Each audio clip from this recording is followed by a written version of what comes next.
Welcome to Straight Outta Jersey. Today's podcast is brought to you by Ace Sunglasses. Go to acesunglasses.com.au to purchase some of the best shades around. Use promo code MRG30 and receive 30% off selected brands. That's Straight Outta Jersey with Jersey Jay-Z. With the freak of New York, Gregg Valentino. And your host, Jersey Jay-Z. What's up, guys? We are live. It is Thursday. I am Joe Zapata, and we got a great guest coming on today. Gregg, how you doing, my brother? What's going on, Joseph? We're doing great. So we got a great guest coming on, and first, we get a little bit going as far as everyone knows who Bostin Loyd is, right, Gregg? Absolutely, my boy, Bostin Loyd. How would you say he was as far as the internet being a sensation? You know. Well, let me just tell you something. Bostin Loyd doesn't know how to bullshit. He told it the way it was. He was a straight up guy. I'll tell you, and I have a lot of respect for Bostin because he was a good kid. I used to talk with him privately all the time. But the biggest thing is I want people to know that Bostin was a hero in all this. And I'm going to explain how he was a hero, not the guy that some of the guys, were saying about all this shit. He was not a rat. He was a hero. And those two guys that got locked up, from that company, whatever they have, they should actually send Bostin Loyd, kiss his ass, send his mother, a nice Christmas bonus or something, because not only did they screw him, but Bostin saved their asses. All right. Bostin was such an honest person. He was loved by millions. But if you listen to Anthony Roberts a couple weeks ago, he even said that when Bostin told the FDA, not the FBI guys, it was not the FBI, it was the FDA. When he told them that, I was part owner of the company, he said, no, you're not. You're not on any paperwork. And he was like, well, they said I was part owner. They never made the deal. So right there, and Bostin, if Bostin was a liar or a rat, he could have said, I don't have anything to do with that company. Meanwhile, he was saying he was an owner. But here's where the hero part comes in.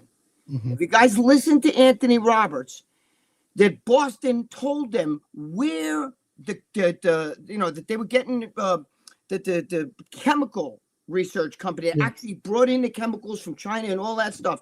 He told them about that. They went to the guys. The guys used Bostin. What Bostin told the FDA, what he told them, they used that as collateral for them to get a lower sentence. And he saved them from doing much more years in jail because those guys ratted on the chemical company. Yes. So let's bring her on, Gregg. It's not only Bostin. Yeah, let's bring her on. She's also owned a Gold's Gym in California. Yes. She actually in the MPC. She's won multiple shows, and at 66 years old, she's competing again. But can you believe that? God bless her. I hope she's trained athletes like Chuck Norris, celebrities like Chuck Norris, Hulk Hogan's wife, and she's going to tell us more about it. But Bostin Loyd's mom, Marie Raia, welcome to the show. Thank you. Thank you. There she is, Marie. God bless you, Marie. Well, first we want to say thank you for coming on. Bostin meant a lot to me. He always answered my emails. And Gregg, you know how much Bostin meant to you. He was going to come visit you. Great kid. Yes, absolutely. We miss him dearly. Rare kid. Great, absolute great man. Yeah, tell us about Bostin a little bit, like what he was special as a kid. Okay, he was a special kid. And he was special ed, but he was highly intelligent, but he was a handful. Mm-hmm. He was. He had a heart for animals. He loved animals. He actually used to go dumpster diving and get food for the animals at the petting zoo. He'd go there every weekend, dumpster food, and feed the animals. When he was in high school, he'd go to the animal shelter on his lunch break to walk the animals and feed them. Mm-hmm. And then when I was competing, I won the Miss Natural Universe, but I was competing at the Venice Beach shows. And he said, I want to do that. And I said, okay. And he says, I want to raise money for Special Olympics in the kids with cancer, because we had a young girl that was. Yeah, wow. That's great. And he would raise hundreds of thousands of dollars. He'd get on stage with his little suit. In fact, I got one of his little suits here. Oh, shit. Oh, my God. I love it, though. I have my daughter's like stupid shit like that from my daughter, Wow. She was like 3 years old. And he used to get on stage and go into the audience and raise money with kids with cancer. And we would go places. And he would go into the kids and talk to them, the kids with cancer. He would actually go and see these kids, and he was their age, and make them feel good. Mhm. I remember one time we were in Kentucky and he jumped right into the kids, the Special Olympic kids, and danced around them. He Wow. had a heart at a young age. Yeah.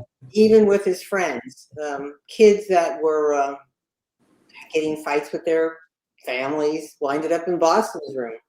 Yeah. Even homeless kids. I Yeah. mean, I remember one guy knocked on my door and he said, "Well, Boston said I could come here for food." That's great. Yeah, it was fun. It was funny how he just loved animals, loved kids, and was always an entrepreneur. Always made money. Yeah. He would babysit at the age of 13 and start training people at the age of 13. Yeah. So at a young age, he was making money. Yeah. He was a really great kid, and unfortunately, we lost him young at 29 years old. Yeah, man. That's really horrible, you know. And Marie, I don't know if you want to, but if you can, maybe let my audience know what happened to Boston, if you could, that day, if it's not too bad, you know, if you can explain what happened, because people don't know, some people. Well, that day, I think he had a death wish. He didn't take his blood pressure medicine. Mm-hmm. He ate a bunch of junk food, and he Okay. went to the gym and trained. And he was doing the presses over the head, and you know that would strain the heart. Yeah. And he went down. Mm. He was going downhill before that. He was taking oxy. He did not believe in any of those other drugs, just the steroid. And he had oxy and ephedra in his system. Right. So I believe he had a death wish. He had that "get big or die trying" on his arm. Mm-hmm. So that day when he was working out, he fell down. He Mhm. called Ariella to come get him. Ariella, you know, she didn't take him to the hospital because he wanted to go home, which was a mistake. Yes. Mhm. Huge mistake. Huge mistake. He went home, and she was on the phone looking for, his back hurt really bad, for a remedy for a lower back pain, and he gasped for air, and that was the end of it. Wow. And yeah, and Yeah. all I knew is she called me up and said, "Can you babysit Jackson?" She didn't tell me he died. She Oh said, my God. didn't even tell me he died. Nothing. She said, "Will you babysit Jackson?" I said, "Of course." I ran over there to babysit Jackson, and she took off to go to the hospital, but she knew he was dead. Oh, wow. Oh, Wow. That's shit. horrible. That's really, you know, I wouldn't say that Boston had a death wish. Okay, even though he had to get bigger, you know, die trying. I do think that he was very smart, and he thought, "I'm going to find a way to beat this." You know what I'm saying? I think like his brain thought, "I can overcome and beat this," because he was a very smart guy. Yeah, He went and researched everything, and he would, you know, if there was anybody who would have cured freaking bad kidney problems or whatever, it would have been that guy, because he was so, you know what I'm saying? Oh no, we Yeah. would go to the doctors together, and the doctors wanted to know if he was a doctor. They Right. said, how, Really? how do you know this? Oh yeah, it was an Indian doctor, and he was afraid to talk to me. He said, "Are you a doctor?" And he said, "No, I just said he knows a lot." He Wow. says, He could school the doctors. I believe that. I know that he used to talk. We used to talk all the time, and he would talk even with Dave, and he would say stuff like, "No, I think if I do this and if I stay on this path, I think I can, you know, regain some of my kidney function." I actually believe that he thought he knew, you know, what he was doing. But, you know, just like with Jerry Ward, when he had the heart attack and died in his hotel room, he knew he had a pulled muscle, what he thought was a pulled muscle in his chest right here, and he had bad chest pains. His wife happens to be a heart, you know, she works with and put hearts in the body. She's a heart nurse, you know, that's her thing. And if he was around her, he would have went to the hospital. Because he was at a bodybuilding show, he figured, "I'll be fine. Let me just go sleep it off." Well, I think that if Boston had somebody there and said, "No, fuck that, you're going to the hospital. You know, this is not normal." You know what I'm saying? This is not a bad back. This is something more. He might have been here. I don't know. You know what I'm saying? he might have been here, but he was stubborn about the doctors. I mean, one time he went to the doctors and he was afraid he was going to get a COVID shot, and he took off. That's Boston. That's great. I got him insurance because I knew he wasn't going to get insurance for himself. So I got him the best insurance. So he goes to the doctor one day in the emergency, and he says, "I'm having kidney function." And the guy at the front counter says, "No, you don't. You look fine." And he said, "No, I have kidney failure." And he told him the symptoms, and he says, "Just sit down and be quiet." And then they go in and they basically were trying to push a COVID shot. He said no and left. There was Wow. a few times that he did go to the hospital. Because he looked so good, he looked like a Greek god, they never Mhm. took him seriously. Mhm. Oh, that's Boston. Oh, that's definitely Boston. I knew that. That's what I'm saying. I think that he thought that I can beat this. I'll outsmart this. I'll figure a way. There's, because he would research everything. He was a very smart guy, man. Yeah, People very don't smart. realize he was a very smart guy. He was on top of things. He knew, he had little methods to his madness. I remember he explained it to me and I can't remember why, but he used to tell me he eats the carbs before bed, not before. And I was always like, why would you do that? Because I'm a diabetic and my sugar goes up when I wake up in the morning, but he explained it and I can't remember why. And even Dave said, yeah, I think he might be right about that, Greg. He was like, because Boston was on, he was always on the breaking edge of things. He was very, very smart like that, Yeah. But Yeah. I would say near the end, he was starting to lose it a little bit. I believe that he was like taking the extra drugs and stuff. He knew he wasn't going to be full functional. And his whole thing is he was a caretaker. He had 5 dogs, 4 pit bulls, and 1 lab, a cat. He had Ariella and Jackson. He had a full load.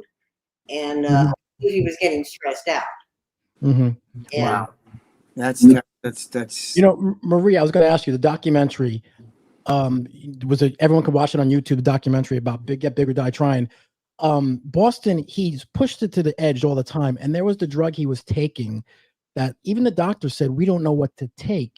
So, I mean, how do you mentally, I don't understand how he didn't not do the right thing with that. Cause he's such a smart kid. Do you know why? So that's why I called the father up 6 weeks prior and I said, I believe he has a death wish. He said, you need to get over here right away. We need to have an intervention. An intervention probably would have saved him. And I'm reaching out to all fathers, their kids are drug addicts or steroid addicts, and to help them to do that intervention. A mother and a father have to stick together even though they're divorced and have an intervention. Yeah. His father had the same problem. He had that obsessive compulsive behavior, and he was doing the cocaine and he was doing the steroids too much. I called his parents up and they came out here with the Christian cavalry and they all sat around and prayed for him and talked to him and tried to make it work. But he had his 2 parents helping. And maybe if we had the father coming in, and I'm not trying to put the father down, but I'm just trying to say, dads, you've got to be a part of their life. 100%. 100%. 100%. They're going to change everything, especially since Boston, looked up to his dad and had that, relationship, with his dad. I'm just sorry because I know when I did the RX show, I kind of went off a little bit on Boston's dad, but I don't, I had problems with my ex-wife and she pulled that shit where my kid wasn't allowed to see my father or any of my family because you're mad at me. So, it's just that I don't go for because I think you should be able to be there for Jackson. I don't think that Boston would like that stuff. I don't want to, hurt, touch on a bad subject for you, but I know I started screaming in that last show. I can't help it because I saw it happen to me. Yeah, might help some fathers. I know you mentioned that you gave it to John. Maybe some other fathers will say, you know what, maybe I need to help and do an intervention. I think the right thing. First when I saw it, I was like, oh, well, he never talked to me after that. But fathers need to be a big part of their son's life. It doesn't matter. I always do, even like when I do my videos at the end of the videos, and you guys watching this all know, they always say, be good to your girl, but be good to your significant other, whatever your spin is. But I always say, do the right thing by your kids. I don't care if you're divorced. You have to pay the child support. Even if the mother takes that money that you gave for your children and she takes and gives it to her new boyfriend and says, screw you kids. When they get older, they're going to look to you as a father. They're going to say, at least my father did the right thing, She gave it to them. Whatever happened, you have to do these things. You have to be there. You know what I'm saying? And I actually feel, honestly, no matter what the relationship is with you and, the father, your ex, John, okay, I still feel he should do the right thing is go to that little boy and say, listen, you need to see your grandmother. And I know it's not his call, the little kid. It's, their wife. Right. I know that. I went through all that stuff with my kids and shit. But You need to step up and do the right thing, John. If you're watching this, I'm sorry I screamed at you last time, but listen to me. To what's fair is fair. It's not fair that that kid doesn't get a chance to know his grandmother. She's not some evil, but if you got issues, that's between you and her. But that's not something that she should pay for. You're hurting your grandchild too, because if you love your grandchild, she should know Boston's mother. He should know that kid every day. Every day that kid was here. And Boston's last wishes. 1 month before he died, he said to Ariella, if anything happens to me, don't take Jackson from my mom. That's why he was saying things that I think he knew something was up. Wow. When someone is such a caretaker and a lover, if they feel like they're inadequate to help other people and they're going to be a burden, I felt like he wanted to kick it in because he felt like he was going to be a burden. Wow. Well, all I know is I don't care if Ariella thinks you're the worst person on the planet or John thinks you're the worst, whatever. It doesn't matter. You're Jackson's grandmother and you're Boston's mother. And whatever the beef is between you and the mother or you and your ex, whatever, put that aside. Jackson needs to know his grandmother. That was what Boston's wishes were. Okay. If you people are watching this, stop fucking around, okay? If Ariella's watching this, I know you can think I'm an asshole. I don't care what you think about me. Believe me. John, if you're watching this, I don't care what you think about me. That little boy needs to know his grandmother. That's Boston's mother. And if Boston came alive tomorrow, he'd smack both of you two for what you've done to that little boy and his grandmother. She was a caretaker to him. Stop this shit. Stop fucking around. Whatever the adults got going, that's between you and her. But let Jackson see his grandmother. I'm because I went through all this shit, so I know how you feel. Believe me. Hard for it.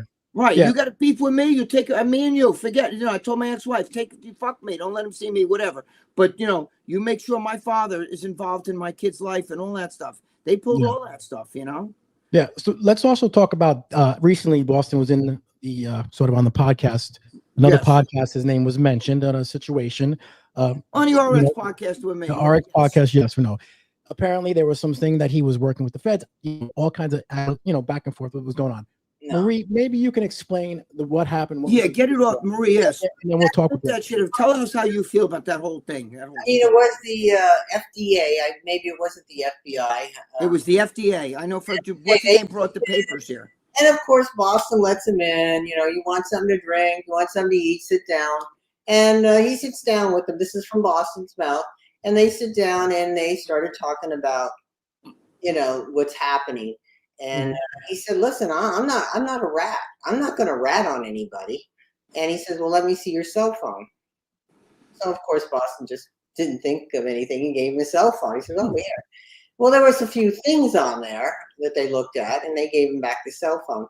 And he said, listen, we're not after you because you look like a really nice guy. You got a nice house here. You have a family. You have the dogs here. We don't want to, He says, listen, I'm not going to rat anybody out. Nobody. And that's what he said. Wow. But he would say if they were doing something wrong. And that's what, you explained just prior, that it was because they were doing shenanigans with bad products. Bottom line is, Anthony Roberts brought the papers from the FDA investigation. So you guys watching this, we saw the papers from the FDA, not the FBI. It was a character. Basically, they were looking to see what these two guys were already in trouble. They didn't need Boston. They didn't need Jerry Wood. They were already in trouble, those two guys. And you lay down with dogs, what happens? You catch fleas. So they went to see if there was fleas on Jerry and Boston. They said, talk to me. What's going on? Tell me about this company. These guys are saying, legit, whatever, blah, blah, blah, blah. And they said all they knew. Now, remember something. That company, first of all, those guys screwed over both Jerry and Boston. They didn't give them the money they were supposed to get. They told Boston, you own the company, you're going to get this, you're going to get that, and Boston got nothing. He owned nothing. When he told the FDA, I'm part owner, and they were like, well, I'm glad you're saying these things, but you're not part owner, you're not on the paper. We have the paperwork. Yeah, just like you said before, it was all a fallacy. My son was looking out for everyone. And I wanted to also tell you that my son was part owner of Boss Nutrition. It was a very good nutrition place. And he thought he was third owner. And then he finds out he's not. Again, he gets screwed over. But The only reason why he found out was the products were getting bad, and he was promoting it. He was getting $100,000 a year just for the promotion. Yes. And when he found out the products were bad, he went online right away and announced that these products are bad, and unless they change it, but he did before he went online. He said, "I'll give you guys a chance. We'll test it, and if it tests, I'll pay for the testing. If the testing comes out bad, you pay for the testing and you change the product. If the testing is fine, I'll pay for the testing." Well, they wouldn't do it. So Boston went public. They tried to sue Boston, which he won, but the whole Boston Nutrition went out of business. Now, he was so loyal to his customers and so honest, he wouldn't, even though he lost $120,000 that year, it didn't matter to him. He had to be honest. Yeah. Yeah. And I'm going to tell you one thing about Boston too. I know a couple of friends who got product that were bad, and Boston went in his own pocket and reimbursed them. People don't know that. That's what Boston would do. That's how much he felt bad for that stuff. People don't know that. You know? So I'll also tell you something about Boston. People have called me and they said, they call Boston up, their kids, because their animals were hurting or they needed a surgery. Boston would front the money. And I get a call from the mother and I said, "What did Boston do now?" He goes, No. He paid for my daughter's pit bull to get his eye fixed. He had a heart of gold. He did. Now, remember, he was only 19 or 20. Remember, he bought a house by himself at 21. I never had to fund him, give him money. He did it all himself. He was a very smart guy. He knew what he was doing. But again, you guys watching, the FDA doesn't come in and start like locking people off. It wasn't the FBI, it was the FDA, because they were worried about the ingredients and stuff that were in these supplements, the quality, the quantity, and what was going on. And Boston saved those guys. The two guys who you think he ratted on, which we just said he did not rat, he saved their asses. So they should come and kiss his memory's ass, because by him telling the FDA, yes, they're dealing with this company here, okay, no, and that's not right. He was helping them. They were able to make a deal. Anthony Roberts has the papers, the legal. He has the FDA report. He brought it here. They were able to make a deal. So even Anthony Roberts said, in essence, Bostin Loyd single-handedly saved their asses from doing like 10, 15 years in prison. Well, how about all those other people who would have got bad products and could have got hurt too? That's what I'm saying. Correct. That's what all those people that could have gotten hurt from these products, because that's exactly. And if this was like steroids or something like that, it wouldn't have been the FDA. Okay, guys, it would have been the DEA or the FBI, more likely DEA. But I'm just telling you, so you guys don't know. Okay, we did that show, and Dave was trying to do the right thing, but he I think he missed. He knew the whole facts. He didn't know the facts. Right, you should have known the facts. Like one time, I had an argument with Dorian Yates because I did this whole story and shit with Muscular Development Magazine when I was writing the Ramblin' Freak there, and I talked about how Dorian got knocked out by some guy, and he told him, he called me up and we actually had a face-to-face too. But then he said to me, You should have asked me to be on. You should have told me to talk. You should have talked to me first, because there's two sides to that story. He said the guy sucker punched him, but whatever. But the bottom line is we should have got two sides to that story. See, when we did the RX show, and we didn't know, and I'm not blasting the RX guys or any of that stuff. They're my boys. What I'm saying is we didn't know when Dave did the show, it first came out. We're thinking like it was the DEA or the FBI. It wasn't none of that stuff. And we didn't talk about how those two guys were already in trouble. There was a done deal with those two guys. When they just went to Jerry and Boston, it was because. How did you know? So I knew, but how'd you know? How'd you find out? Because we talked with Anthony Roberts, who's one of my friends, is the investigative reporter. He's the one that Dave had on the show. Joe had him on this show, and he brought the actual papers. Well, Al Jazeera did a thing on him also, and they said the same thing. Al Jazeera did the whole thing. So I don't know why he didn't watch the Al Jazeera show. That's the thing. When we did the RX show, the way it was presented was like, oh my God, you know, he ratted to the FDA, and it's not nothing against. I mean, the DA was trying to get him to spin on it. It wasn't that at all. We should have, you know, there should have been some research instead of just trying to jump on that. You know what I mean? I'm telling you, you know, because Dave, I love you, my brother, but the truth hurts, and the truth is that Bostin Loyd was not a rat. No, on the contrary, those two guys should, every time they go to eat, they should say a prayer when they're with their families, because he got them to spend more time with their families, but, you know, by giving them the ammunition to give to the, you know, say, hey, listen, we'll make a deal. This is the company we get, the actual chemical company. Yeah. And that comes right from the sort. Joe, you saw he had the papers. He had the paperwork. Yeah. You can go online and read the paperwork if you want. Yep. No, it's all good. It's all good. Boston was innocent of this, and he helped people. He's never not helped people. Yes.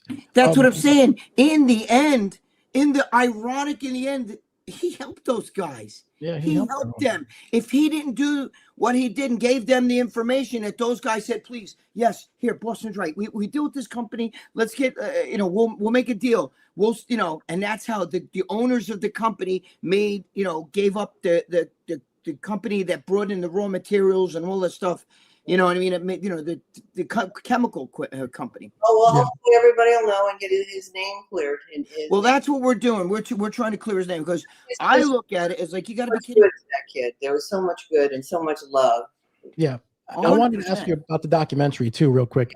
When you did the documentary, you co-produced it, correct? Yes, I did. I paid for it and co-produced it. So when you did the documentary, what was, you know, what did you want people to know mostly about Boston when you did the documentary? Well, he came to me in the middle of the night and he said, Mom, I want you to do a movie, documentary. And he goes, I want people to realize what I was going through, that I was addicted, that I couldn't stop myself. You know, steroids is an addiction, whether it's cocaine, steroids is an addiction. I want you to make a difference, and I want you to do a documentary. And he said that he wanted his best friend, Billy, to do the music. His best friend, Billy, was a friend that stayed with us for about a year from Compton, and he did the music, very good music. Mm-hmm. Now, it was very hard doing that documentary because the YouTube video didn't come out the way I wanted to. Somebody put it up a scrap. The one on Amazon came out, but working with the producers was really tough. It's a dog-eat-dog world out there. And I tried everything I could, had different producers, but this one came out with the doctors talking about what Boston was going through. I had a psychologist, a psychiatrist, there stem cell research, which he tried to do stem cells, and it was all going through what Boston was going psychologically, because steroids can be not just it's an addiction that it's in your head. Right. You want to look good. And then when someone doesn't even say anything that you don't look good anymore, you're like, oh, God, I must look bad today, you know? It's a psychological thing. But he was addicted, not just to that, but to the needles. I mean, in the documentary, I have an episode there when he would go into a steroid room, and he thought he was just going in that steroid room to shoot up one thing. And he stays in there for 20 minutes shooting up. I love it. I was the same way. To sit down because his butt was killing him so much, but he was addicted to the needle. And you keep thinking that steroids is it, instead of the old time bodybuilding where you work out hard and take very little juice. Yeah. It was mental. So what made me do this was because he was my inner soul, and that little goat I was using was his pet goat, was his little goat when he was a child.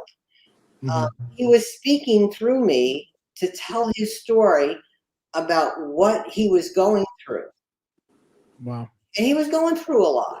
You know, the whole big get big or die trying. That's why I did in the cemetery. He's at the big statue, get big or die trying. Yeah. I believe it. You're right. It is mental, because I know when I was like juiced out of my mind, and you know, look at the big arms you had. Remember them bag arms? They were flapping. 30 inches. What the hell was that about? I'm 5'6". I was 278 pounds at one time, though. But I was just shooting so much shit in me. I would go open a bottle. I was a drug dealer, too. So I would open a bottle, and then I'd be like, well, fuck it. Let me open another bottle. So might as well put one whole bottle in this arm, one bottle, you know, like that. And that's how I did it, you know. And then after a while, you're right, you're addicted, because you know what's the worst thing that could happen to anybody that's a bodybuilder or whatever, like, is somebody saying to you, dude, what happened? You look like you've gotten a little smaller. You're not as big as you were. You look a little fatter or whatever the fuck. You're like, oh shit, I gotta fix that. You know what I mean?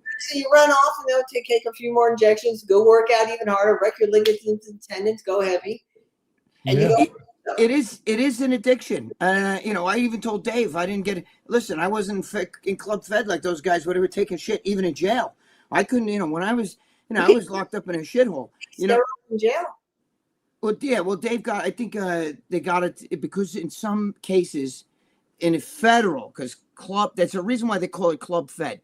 When you go to federal prison, some of those guys can actually have, like, without it, I have no testosterone and it's destroying me because basically I've been taking it for so long.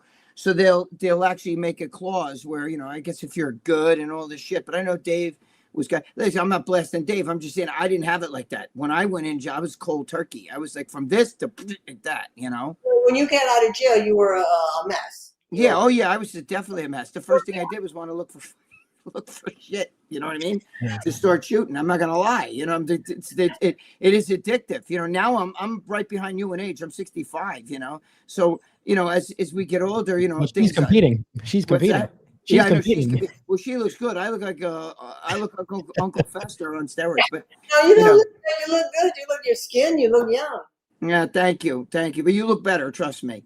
And I'm just saying, I agree with you. I'm 100% agreeing with you that I think that you're addicted to the whole lifestyle. This is crazy, but any of you guys out there that love steroids or into really fucking, it's almost like fun, especially when you get a new bottle of something new and you're like, oh my God, I can't wait to see this shit. I can't wait to try it. And you go home, it's almost like a new toy for us, because we're like mentally, you're addicted to that whole being jacked and that whole jacked lifestyle. And it's a whole thing. And during a bodybuilder on the planet, that, when you're in the midst of that stuff, again, you say to somebody, oh my God, look at what happened to you. You know what I mean? You're like, oh my God, I got to go home and shoot more. It's the feeling of drugs too. And I wish they wouldn't put the steroids down if they used them in the right way. I know my joints were killing me in Boston. Oh yeah. Well, take some NPP. I go, I don't want to do any steroids. Oh, Ma, take it. So I took it and it's like, I'm feeling pretty good right now. My joints. Yeah. It's like, he goes, you won't need surgery if you do the peptides in the shoulder. So he gets peptides. And I was supposed to get surgery. Within a month, my shoulder was back to normal. And the NPP, my joints weren't hurting. And wow. There's truth to this. So what people don't understand is steroids have a place. There's a place. If it's just like, you can't say, like, I have some people, I don't drink at all, but there's people that like to have a glass of wine, right, with their dinner. A glass of wine's not going to kill you. But if you sat and had 2 bottles of wine every night and you're an alcoholic. Okay. Right. So what I'm saying is, if you took TRT, and that's basically what just enough babanya to keep yourself youthful. Listen, that's what the fountain of youth is. I believe it's all through hormones. You could get hormone replacement. I could have gotten that and cost me a leg, but Boston said just take this, and it cleared my joints up. No, we have a question in here. From someone named Dean. He wanted to know: was Boston addicted or just wrapped up in taking too much to achieve his goal in bodybuilding? No, Boston said he was addicted, and he said he wanted to seek help. He says, I want to go to a psychologist, but he said, I'm afraid. He goes, what happens? He goes, because I have a big mouth, I go to a psychologist and tell him all, and then he's going to take my son away. So, oh God, he was afraid to go seek help because they, afraid of the flashback. Mm-hmm. Yeah, he definitely he was addicted. Who has that? Yeah, Dean, someone named Dean. I was addicted. I'm not gonna lie, I was addicted. How about these coaches? Remember, I sent you some stuff about Boston being the first person to talk about Matt Jensen and some of these other guys that were killing off some of their clients. Yes, that's true. And he said, I don't care. He goes, I have to do what's right. And he called out Matt Jensen and a few other people about killing their clients. Correct. I never understood the whole coach thing too much, the guru thing, only because, it's different objective eye, and I'm going to be honest, if something was with me, I always go to Dave Palumbo because he's my guy. But, the thing is, though, is that you don't really need, with your own body, like, I'm sure, Marie, you know that, like, you know your body better than anybody. Like, you're going to go for a show at your age right now, and you know just what this food's going to affect me this way. I know if I took this is going to affect me that way. You know, you kind of know it. These coaches just throw all this shit at you. Well, We got a question. a lot of women have died. Yes. And they see this coach as everything. They do exactly, and they're taking crazy drugs. Yeah. And it's amazing. But who knows? Look at you, though. You look, I mean, nobody, you got the body of a 21-year-old. What I'm saying is nobody, you know your body, though. You know what I'm saying? You know, if somebody said, I'm an athlete, and I'm also, pretty educated. So I know that, if a coach comes up to me and tells me taking all these drugs and this and that, and your voice starts cracking and you start looking like a man, you keep going and your clit's getting bigger. Duh. oh, yeah. Exactly.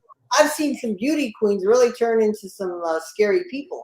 Oh, yeah. There's a girl I know that's at the top of bodybuilding. She was once a super, I don't want to say her name because I'm friends with her and I know that it's going to get back. But there's one, there's one that, I forgot it, but I said it, that she was once a beauty queen. And right now, when you meet her in person. So what in the world are women thinking? That they were beauty queens. Do they not look in the mirror and they see that their voice is deeper and they look like men?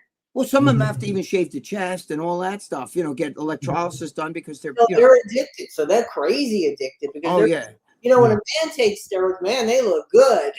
They also listen to these guys, like you said. A woman takes it and she looks pretty damn bad. Yeah, Vanessa put a question in here. Says, "Is it true what Leo said about Boston having a rare type of autism?" Autism. Now, Boston had oppositional defiance. Okay. He would talk back to teachers like he was highly intelligent. And I'll give you an example. Okay. He was in the classroom.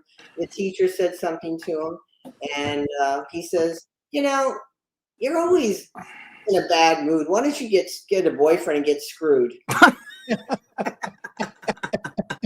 So get out of my classroom. So he's walking out and he looks at her and he goes, "Why don't you get a comb, by the way?"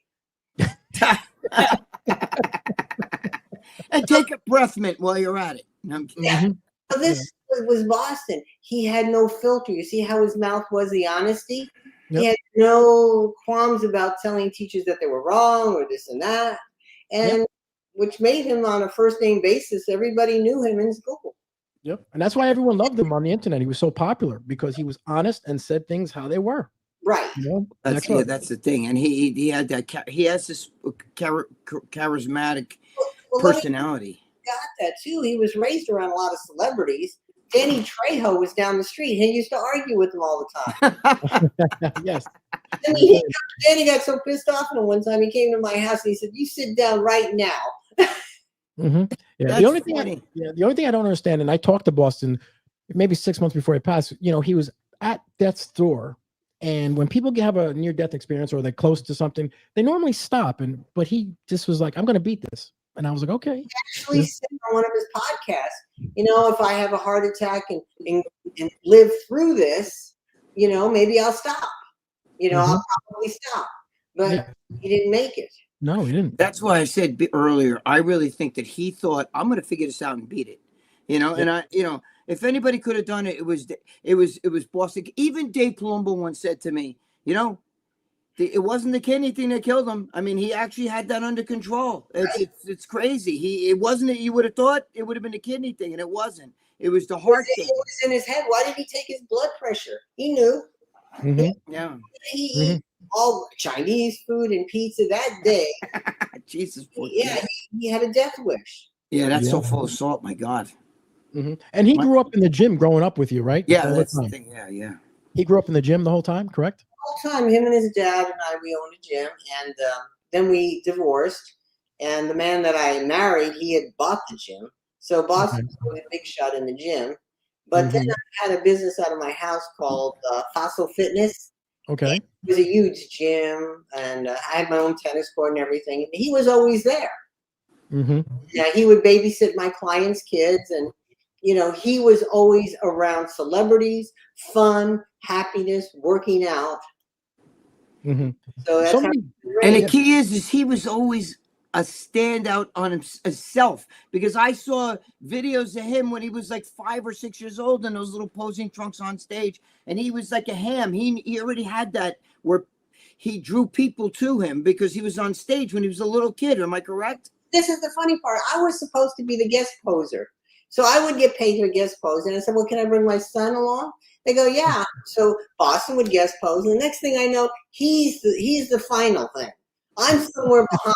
I am Boston's mom. Mhm. I'm not even Marie, I'm Boston's mom. He took the show. Wherever he went, he took the show. That's what Wow. I'm saying. He was like the little celebrity himself when he was like 5 or 6 years Right. old. He was a celebrity when he was 5, right? Yeah, he was already drawing like people. I saw him on stage, and he had charisma. He already had that. He thought he was. You think it was? He was a little. He thought he was Arnold up there at 5, 6 years old, posing and stuff. He had that charisma going. So I think it. I think it was. It's a shame because he had so much going for him. It's like Michael Jackson to me. He had so much that we could have been robbed of if he would have. Correct. Because he had so much knowledge. He was offered to do another pumping iron, 3. Right. For that. Oh, And wow. Was he? yeah, it was all set. He was going to do it. And then he said, no, I'm not going to do it. I said, what do you mean? You said you were going to do it. He said, they don't even want to do it without me because they wanted somebody like an Arnold.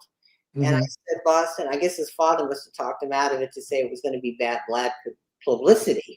And Okay. I really saying, no, it would have just put him out like Arnold because he would have been in this pumping iron 3 or 4, I mean. Yeah, great. Marie, I wanted to ask you, watching Boston with his videos, when you see him doing the videos where he's injecting himself, as a mother, were you kind of embarrassed by that? What did you think about that? No, because I saw, I've been in this world, the father did, and then my ex-husband did it. Not to the extent that the father did, just doing. Seeing somebody put a needle in him is not going to freak me out. But the thing that would freak me out that he was doing too much. Yeah, that's right. Really. Right. She comes from that world, Joe. To her, it's part. Yes. Anybody who's been in the bodybuilding world, that's part of that's that's part of our culture. Sure. I was a natural bodybuilder up until 62, until Boston gave me the NPP, and which felt good. But when you have a husband that this is the world, because the father used to sell drugs, steroids. Right. Yep. So seeing Boston do it, of course, as a mother, you don't want to see your son do this. Of course. And again, he's doing it out. This is what he wanted to do. And I'm not a mother that's going to put him down all the time. But I mean, did I cringe? In one way, yes. But in another way, I just knew it was his lifestyle and it was his life. Yeah. And all I could do is just say, please don't overdo it. Yeah. What do you want him to be remembered for? His honesty, his integrity, that he was a caretaker, that he loved life and he loved people. That's true. He would be the first to help someone. Like I know when Dave Palumbo was in the hospital, he went in there right away, bring him food. He said, Mom, come with me. I'm going to go visit Dave. He's in the hospital. He'd bring him Chinese food and this and that. And talk. Yeah. And Dave said nobody else visited him. No, he's right. He's right, because Dave told me about that. And anybody here who thinks that because we didn't touched on the RX show, Dave loved Boston. That's a fact. I know. I've had long talks with him. Okay, I've had long talks with Dave about Boston, and he has not said a bad word. That whole show that we did, I think, kind of was just when the train went in the wrong direction, so to speak. Dave has always been good. He calls me up all the time to make sure that I was okay and this and that. No, Dave's a very good. He just got things messed up that day. Right. I just think that we didn't get the right story out there. It wasn't presented correctly, and that's why we wanted to do this, and we got Anthony Roberts on this show here to present it correctly. But Dave has never talked bad about Boston. On the contrary, he was very upset when Boston died, and he talked nothing but good about Boston. So I can tell you that for a fact. And Dave did tell me about Boston visiting him in the hospital. Yep, exactly. And also his friend Musclehead. I didn't even know that. I talked to his friend Musclehead that he was in jail. And he said that Boston flew all the way to where he was to visit him in jail, Musclehead. Yeah, Tyler Bauman. Yes, Musclehead. He's a nice guy. He's been just doing some YouTube videos on Boston.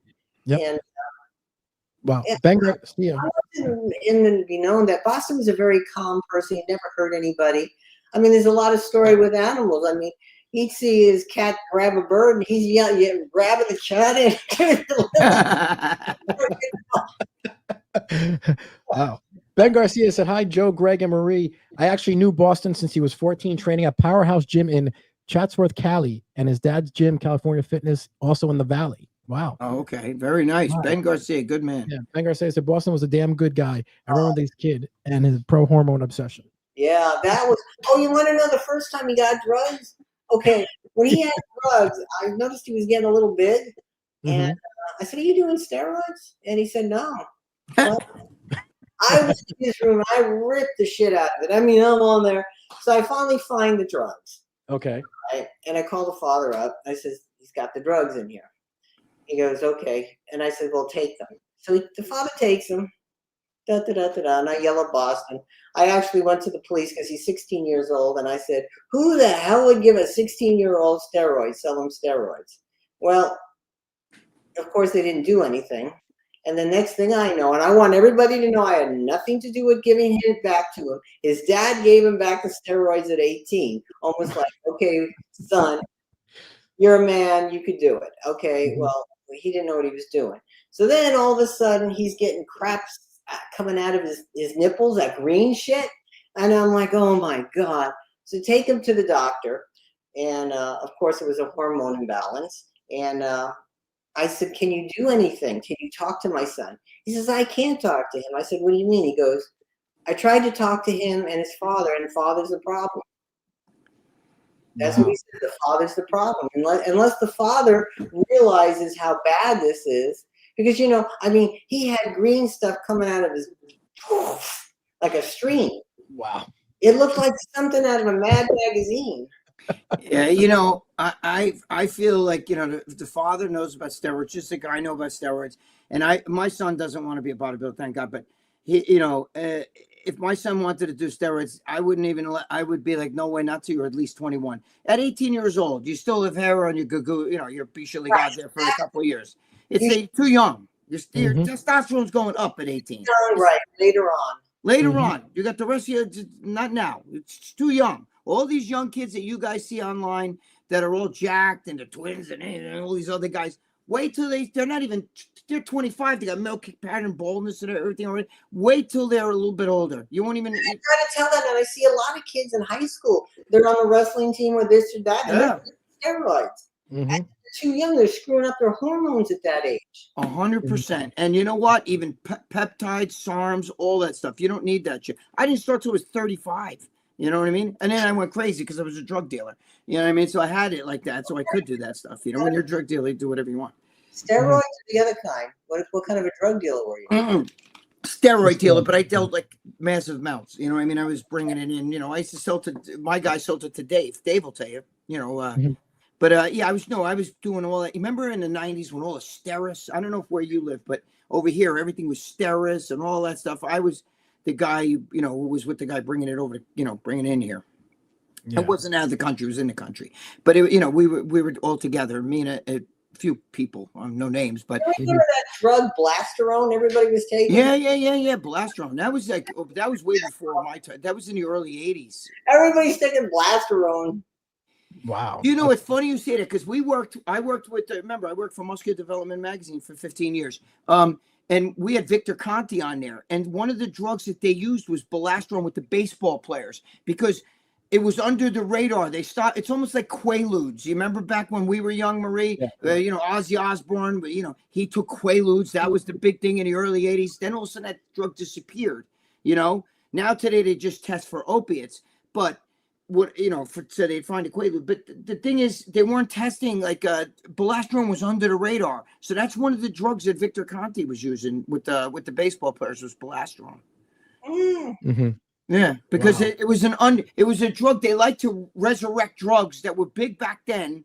You know what I'm saying? But they're no longer, just like Tren today. Tren is just a knockoff. Tren, there's no such thing as Tren. There's trenbolone acetate, all that stuff, but that stuff's all made by some Momo in a lab. You know what I'm saying? Momo and Hulan Lamb. Right. It's not you can't go to no pharmacy. Oh, she's got a that's right? she. You can't go to no pharmacy and order, like, you have Tren. No, what it was, that was a knockoff of Parabol. Remember Parabol in the 90s? Parabol, yeah, I remember that people used to talk. This is John's lingo, and it's funny about bodybuilders. It's like, nah, how are you doing this and that? They're all talking about steroids. After a while, Boston's friends, it wasn't like he'd talk about steroids. Or if I had a boyfriend over, he'd say, "Are you on test?" Listen, you have to having sex or whatever. Yeah. Oh, it's not a Boston. That's funny. Joint's doing. And I have anxiety too. Do you want some help for anxiety? Because he did have OCD, but he related the OCD because of taking too many steroids. He said the more steroids he took, the more he became paranoid. And that's true. He did become paranoid. Right. Wow. I do believe that. Even selling drugs. I remember the guy I was in with this, when I was doing the drug dealing. And I remember he would say to me, "Man, you don't stop," because we were making so much money. I mean, I made a lot of money. And, I remember the guy saying to me, "You never stop. You either get killed or you go to jail or something, but you don't just sit there and say, you know what, I'm done. I'm going to stop now." It's the same thing with bodybuilding. There's no such thing as big enough. You know what I mean? A good, better, best, never let it rest. And they're making it worse. They're doing that animated stuff about really big people. And it's like, yeah, I want to be like that. Oh, it's quick. Marie, look at the difference of how bodybuilding has come just from when, you were starting out, or, your ex John was there. Oh, right. I didn't even think about it. I didn't hear But about I mean, look at the size of the guys today. Danny Padilla, who was short. short and muscular. Those guys were like 168 pounds. You know what I mean? Like these guys today, I have a friend that's 5'1", and he's 255 and he's ripped. I mean, 5'1". I mean, it's like, the human being hasn't evolved since, like, When you say this, bodybuilding to me is worse than cocaine because you look like a Greek god, right? You look great. Everybody's telling you how good you are, but you're dying inside. And that's what happened in Boston. 100%. He looked like a Greek god. Yep. Mm-hmm. And you see these, that's why when you see, like you just said, there's girls that are dying. You see these young guys, there's 25-year-old bodybuilders dying. And even like, I think there was a teenage bodybuilder dying. You say to yourself, look at him. He's got abs. He's got, he's built. He's got no fatness, but he must be the epitome of health. And meanwhile, inside, he's a toxic waste dump. You know what I'm saying? I actually think steroids are worse than cocaine and stuff because cocaine, after a little bit of while, you're on this high, but then you start looking lousy and you get skinny, you look horrible looking. Right. Yeah. And then you could stop it. But steroids, man, everybody says how great you look. Right. Yeah. You actually, it's funny. It's funny. You actually just brought up a great point. You actually brought up a great point that nobody ever talks about. Steroids, bodybuilding, and seeing all this muscle and ripped abs and being in shape is a side effect. It's really a bad side effect. Yeah. To us, it's a good side, but it's a side effect that you're abusing fucking chemicals. That's what it's really a side effect. You're exactly right. I never saw it that way. You just made me think of that because you're right. Cocaine, you would know. Your friend's starting to get busted. His teeth are getting grody. He has that. You ever see when they start chewing air? Like they're doing this shit all the time, and they got that constant sniff and shit. And you're like, dude, you're doing drugs, bro. Right? They're tired, or they're tired or late all the time. Bodybuilders have a swag. They're walking around the pool and they're just moving good and they're looking great. And then right, that's the side effect, though. The better you look is almost like because you're taking more drugs. It's almost like that's the bad side effect of too much drugs. Is you look good. Think you about get that. so much attention because you're bigger than everybody. Somebody who looks like a Greek god versus someone who's just mediocre. Yep. But that's what I said in the movie Bigger, Faster, Stronger when I talked about that. I said I lived for the attention. You know what I'm saying? Especially guys that were nerds their whole life, and now all of a sudden they take juice and now they're jacked and everything. Right. It's attention, and you want that. So, Greg, look what society's doing. Look at all these muscle magazines, not muscle magazines, but cartoons now. They're all over the place. well, now Why would kids want to look like that? Right, all the superheroes. But you know what's funny? All these guys are taking steroids today. You know, look at freaking when we were younger, Marie. Again, I'm like a year or two younger than you. Listen, when we were younger, you know, if a guy was 40 something years old, he played the part of a father on TV. You know what I'm saying? Today, Brad Pitt's like 62. You know what I'm saying? Or and same thing with Tom Cruise. He's like 62, 63. If you met a young girl today, you know, she's 18 years old and, oh my God, I love Brad Pitt. You don't go, stop that. He could be your grandfather, for Christ's sake. You can see it because these guys are in good shape because they take testosterone replacement therapy. All of them do. You ever notice that all these actors today all look good because they take TRT? I firmly believe that. Oh no, I know. Like one time, Boston let his computer open. This is when he was young, and I saw some pretty high caliber actors there. They're all taking it. They're all, you know. Oh yeah. You ever see Brad Pitt in the movie Troy? He was jacked. Or even Charlie Sheen in that movie where he made believe he was Rambo. He came up, he was all jacked and everything. There's a lot of guys who took steroids. Boys, what are young boys going to do? You know, I mean, there's got to be a change because everybody's going to start taking them at 17. These kids. Well, you know, Marie, I always say, you know, it wasn't until when Barry Bonds started hitting the home runs and all of a sudden came out. You know what that did? That actually worked the opposite. Because young kids were like, oh my God, I want to be like him. So I'm going to start. So you get these teenage boys that are playing baseball. We had one in my gym. He was a friggin' pitcher too. And he was taking the babanya there. You know what I mean? And I'm like, dude, you're out of your mind. You know, stop that. You're too young. You know, but you can't tell those once they start, you know, but they want to be like these athletes. You know, the physical feel, the physical and the mental. Everybody's telling you how great you are. And the physical feel of that you're stronger than everyone else. You can't, and you're young, and you're in high school, and you're doing this. Yeah, man. Especially when your athlete, your idol, the pro athlete, the Barry Bonds or whoever these guys are, and you find out they're doing that stuff. You know, you're like, oh my God, maybe I should be doing that. Yeah. Well, everybody wants some sort of form of attention. If it's not a woman, you know, with her makeup or looking beautiful, a guy with his masculinity and being big. So young boys are going to see that. The muscular, better-looking guy is going to get the girls. And you know what the worst thing is? Today, social media has destroyed all of us because you shouldn't even get paid for social media. Today, you got these influencers, and that's all they're taking steroids, they're redoing their photos, and you know, and everybody idolizes these people. You know what I mean? That last girl, she was doing that to the 21-year-old. She winds up dead. She was an infant. Died of classic. I blame social media today with a lot of that stuff. Even with Boston, you know, the social media was feeding him, like, you know, that feeds the ego. You know what I mean? So then I got to stay built. Otherwise, you know, that happens. John Scuderi said, Joe, tell Boston's mom we are neighbors. I live by the Planet Fitness off Mariner. Yeah, off Mariner. Yeah. John Scuderi. John Scuderi. Okay. That's fun. There you go. Well, Marie, thank you so much for coming on. We're an hour in. Everyone, please stay tuned as I shut off the Boston video cam. Story of Boston? Yeah, sure. Go ahead. Okay. Please. Because, you know, everybody knows Boston is Boston, but he was really a character. Well, one day he was in his bathroom, and all of a sudden I hear all this knocking and stuff was getting thrown all over the place. What the heck is going on? So I didn't say nothing. I walk in the bathroom. Everything's messed up. And later on, I found out he was on the internet, and he found out on the internet that if you use muscle rub and rub it on your dick, that you will get an orgasm 10 times the amount. 10 times. Oh my God. Where is this? What kind of ointment? I got to get it. I don't know, it didn't work. So knowing that Boston, it burned the hell out of him. So what does he do? He tells his friends that it worked. Oh, shit. Yeah, so 3 of his friends did it. One of them didn't, and he felt like, well, geez, I'm not part of the pack. I didn't do it. One of them did it in the locker room at school. He did it in the bathroom, and he couldn't even go to school. He couldn't get out of the bathroom. It hurt so bad. Oh my God, that is funny. That's great. He was a prankster. Boston, I love that though. I love a funny story. I could hear 100 of those stories. I love that stuff.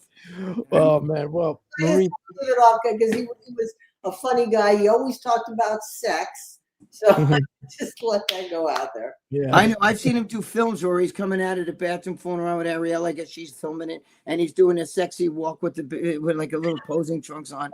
Oh It's- yeah. You know what I'm Yeah. talking. He's funny. He was great. I love him. God bless him. Well, we miss him dearly. We wish he was still here. Thank you for being his mother. He was a great guy to Thank you everybody. so much for having me You on. know, Clearing yeah. out my son's name. We'll bring Thank you you. back on if you want to Yeah, do bring more. it We're anytime. gonna do a whole show with Boston Yeah, stories. we can do Boston. Yeah. Well, Everyone, there's a lot stay of tuned. stories. Yeah, because as we end the video, there's going to be a Boston little thing coming on after. Oh, we're we gonna end have a this. montage right now Yeah, with we'll Boston. montage afterwards. So everyone, thank you so much, Marie. We'll touch base soon. We'll do this again. Greg, I'll touch base with you in a little bit. All right. And can I ask Marie, where can we see where can people see the Boston video? Get bigger or die trying. You could get it on Amazon. It's on Amazon. It's Amazon. I saw it already, but it's on like 6 different places now. okay. Okay. Everybody. Amazon would be good. Amazon, or you could just the best one is on Amazon. Okay. Okay. Get big or die trying. Get All right. big or die trying, guys. Thank you, Marie. Miss Boston so much. Thank you.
Crazy that a kid that young could do so much. I don't even feel right categorizing him in that small area of bodybuilding. There was so much more. The opposite approach. He was like, I don't want to stop doing this. I don't care what it means, even if I have to die. Don't wanna sit and say this. Bostin Loyd. I miss you. Don't wanna sit and say this.